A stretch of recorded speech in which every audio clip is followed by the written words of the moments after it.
one of the things to really highlight is the fact that if you look at scale, Poland's quite unique in Central and Eastern Europe. I mean, 38 million people. The number I usually like to use is 400,000. If you think about the number of cities in other countries outside of Poland that have basically over 400,000, it's the capital cities.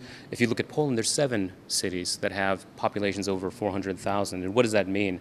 That means that with regards to multinationals looking at places where they could potentially invest, you have more opportunities because the population usually correlates quite closely to the number of students.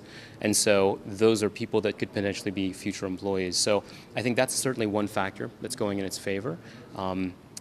And a lot of the other elements are actually things that are around just integration into the European Union and basically the lack of red tape. Some would argue there's a lot of red tape, but I would say at least for the multinationals, they've figured out how to manage that. I think that this is something that the government seems to be continually working on, and that's going to continually make it more and more attractive, especially when you're talking about the cooperation for foreign direct investment and incentives from the government.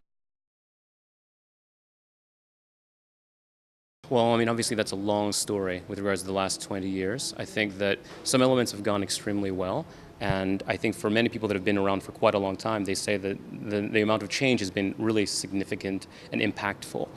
When I look at today going forward, I think that what could have been done better and still needs to be done better, and actually this is common across the European Union, is basically the regulations being simplified with regards to starting a business. I think this is one thing that has been a problem for the most recent past and continues to be a problem going into the future. So I think this is one thing that really needs to be focused on to essentially accelerate the business at all levels, whether they're a multinational, a mid-sized company, or a startup company, to basically make them be more successful, and even moving to more of a kind of an e-government style thing where you can actually do a lot of your taxes, a lot of your registration via the internet. I think this will also make it much simpler for people to do business in Poland.